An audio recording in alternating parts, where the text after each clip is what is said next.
샬롬, 우리 주 예수 그리스도의 은혜와 평강이 함께하기를 기도하고 또한 축복합니다. 오늘 함께 읽고 묵상할 말씀은 예레미야 19장 1절로부터 13절 말씀입니다. 제가 말씀을 읽어봅니다. 여호와께서 이와 같이 말씀하시되 가서 토기장이의 옹기를 사고 백성의 어른들과 제사장들의 어른 몇 사람과 하시드 문 어기 곁에 있는 흰놈의 아들의 골짜기로 가서 거기에서 내가 네게 이른 말을 선포하여 말하기를 너희 유다 왕들과 예루살렘 주민아 여호와의 말씀을 들으라. 만군의 여호와 이스라엘의 하나님이 이같이 말씀하시되 보라, 내가 이곳에 재앙을 내릴 것이라.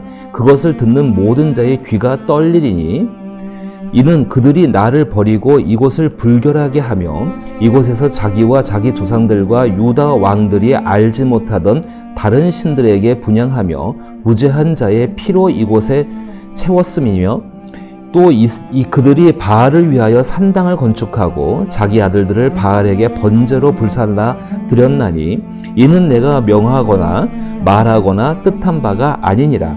그러므로 보라, 다시는 이곳을 도벳이나 흰놈의 아들의 골짜기라 부르지 아니하고 오직 죽임의 골짜기라 부르는 날이 이를 것이라. 여호와의 말씀이라.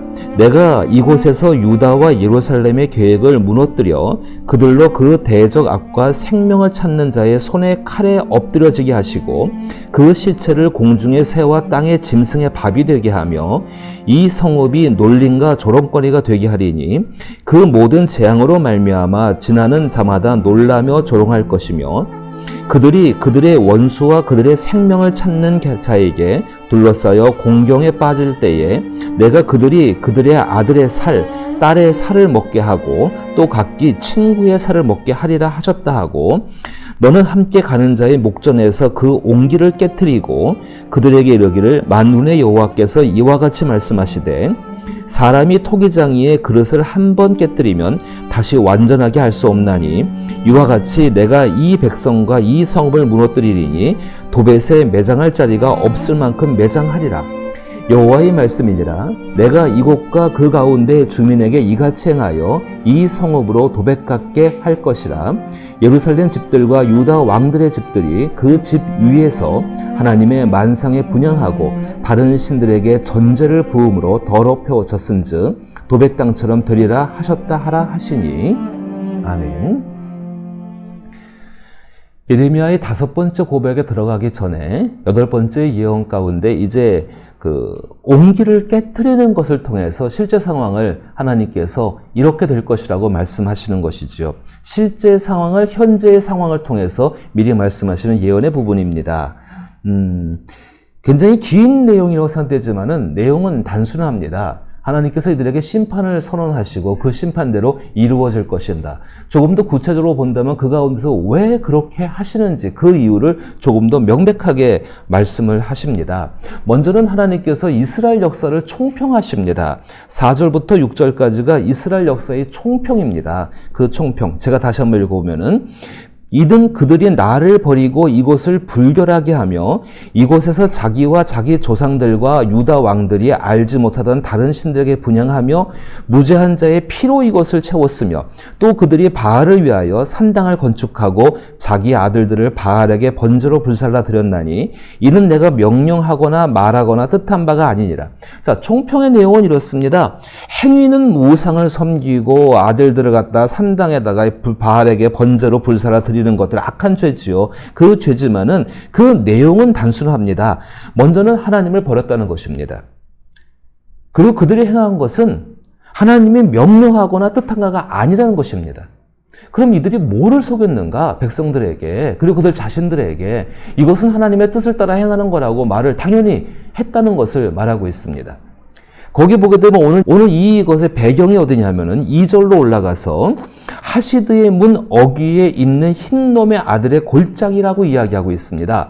조금 해설이 필요한 것 같습니다. 거기서 하시드라고 한다면은 그 히브리어 말 가운데에서 하시드는 하라수트라는 발음을 하게 됩니다. 하라수트. 그 뜻은 질그릇 조각입니다.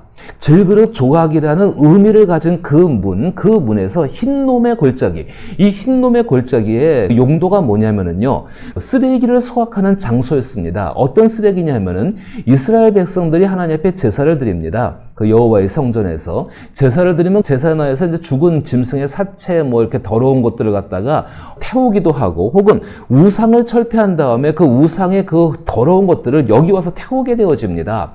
바알을 섬기고 우상을 섬길 때는 그 우상을 섬겼던 사체와 그런 것들을 또 태우게 되겠죠. 바로 그것이 흰놈의 골짜기입니다. 특별히 흰놈의 골짜기에서 그 바알에게 제사하고 아들들을 바알의 신전에다가 불을 살라서 번제로 드는 거 보게 되니까는 바로 이 흰놈의 골짜기에서 그런 일들을 행했다는 것입니다.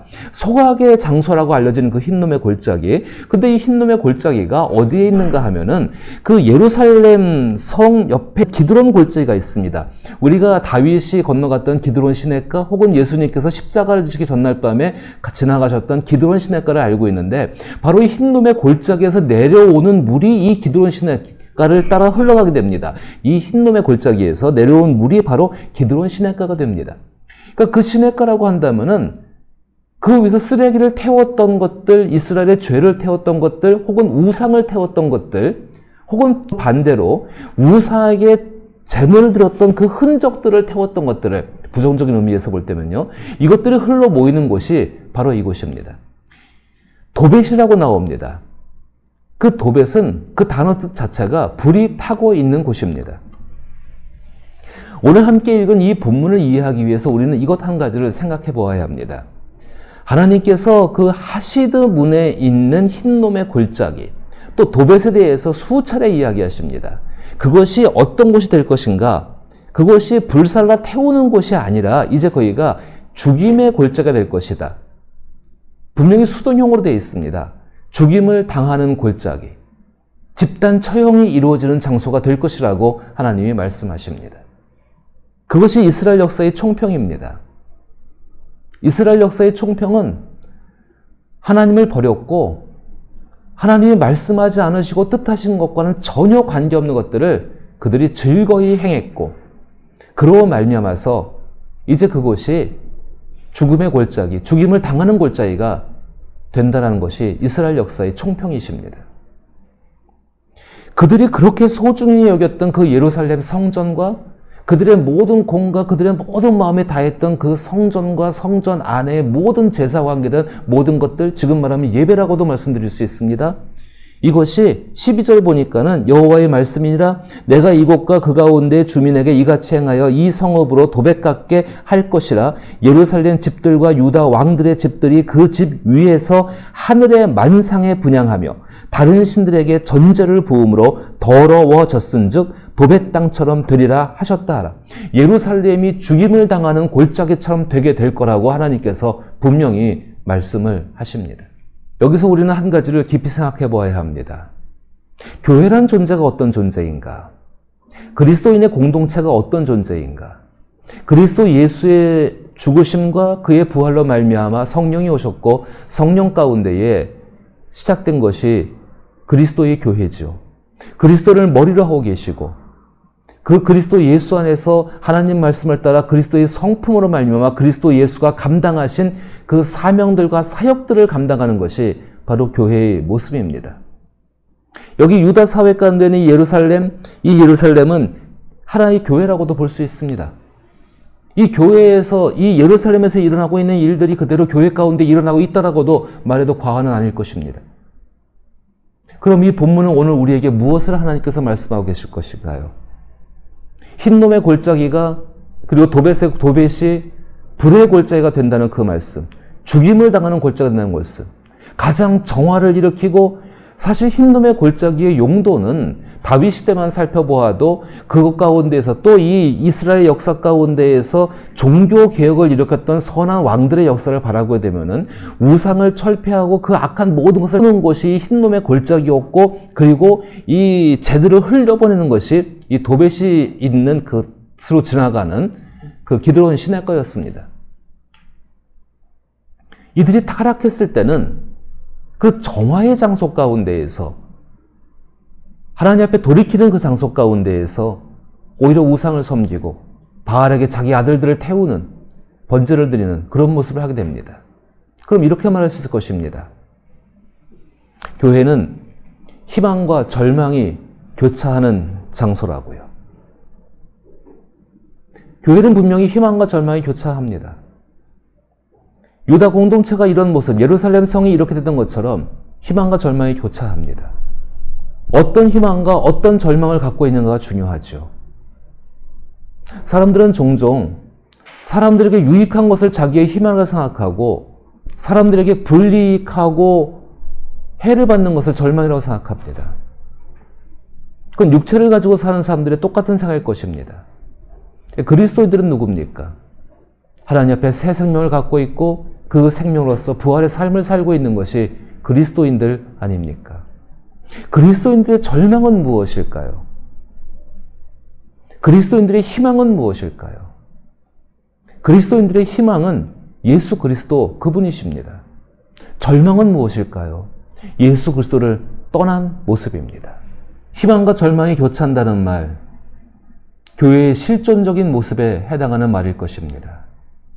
만약 교회가 예수 그리스도의 성품을 잊어버리고 예수 그리스도의 사명과 예수 그리스도가 하시고자 했던 그 사역들을 잃어버린 채로 사람들이 추구하는 성공과 성장과 성취를 목표로 하여서 하고 있다면 대표적인 예가 많은 사람들이 모이고 그 모인 것을 갖다가 어떻게 해서든지 흩어지지 않게 하기 위해서 여러 가지의 방법들을 짜내서 그것 가운데 합심해서 뭔가를 하고 있다면, 흩어지지 않기 위해서 목표를 제시하고 있다고 한다면 전혀 그것은 역행하는 것이죠.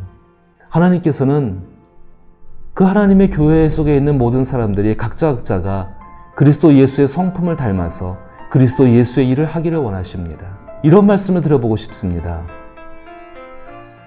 교회가 모이는 것, 교회에 들어오는 헌금을 위해서, 교회의 숫자를 위해서, 교회가 갖고 있는 어떤 문화들을 유지하기 위해서, 정말 분위기를 유지하기 위해서 그렇게 어떤 방법들을 동원하고 있다면 그거는 성도를 노예로 삼은, 종 삼은 교회입니다. 그 교회 가운데는 성령의 역사가 임할래야 임할 수가 없습니다. 목사로서 두려운 것이 한 가지 있습니다. 교인들이 교회에 오지 않는 것. 근데 그것을 두려워할 것이 아니라, 그것이 절망이 아니라 교인들이 하나님을 떠나는 것을 두려워해야죠. 장로님들이나 교회의 어른들이 오늘 여기 하나님께서 예레미야에게 1절 말씀에 옹기 하나를 사가지고 백성의 어른들과 제사장들의 어른 몇 사람과 그 사람들과 함께 가서 말하고 보여주라고 말합니다. 옹기를 깨트리는 것. 그 깨진 옹기를 다시 맞출 수 없다는 것. 교회에 있는 믿음에 먼저 된 사람들, 그분들에게 무슨 메시지를 주고 계시는 것입니까? 성도들이 흩어지는 것을 두려워하지 말고 성도들이 하나님의 성품 인격에서 떨어지는 것을 두려워하라는 것입니다. 아마 이 말씀의 의미가 그리스도 예수가 70인의 제자를 보낸 후에 돌아오는 이들이 정말로 하늘에서 악한 영들이 떨어지는 것을 보았다고 자랑할 정도로 대단한 능력을 한 다음에 그리스도 예수께서 이들에게 너희의 이름이 하늘의 생명체에 기록된 것을 기뻐하라고 말씀하신 것과 같은 의미라 생각됩니다. 성도들이 교회로부터 해방되어야 됩니다. 이 말의 의미는 교회라는 건물과 집단이 아니라 그리스도 예수가 없는 곳으로부터 나와서 하나님이 주신 자유를 누리고 그 자유 가운데에서 그리스도 예수의 것들을 위해서 희생하는 삶, 하나님이 기뻐하시는 삶을 살아갈 수 있게 해야 된다는 것입니다. 분명히 교회는 희망과 절망이 교차하는 곳입니다. 그 선택은 우리에게 달려 있습니다. 하나님의 성령께서 우리의 눈을 열어서 우리를 둘러싸고 있는 근본적인 악들과 죄들을 보게 하시고 우리로 하여금 그 성령의 도움 가운데에서 우리로 하여금 하나님께로부터 떨어지지 않는 그리스도 예수 안에 있는, 그래서 진정한 교회를 이 땅 가운데 세워갈 수 있는 우리가 될 수 있기를 나사렛 예수 이름으로 축복하고 또한 기도합니다.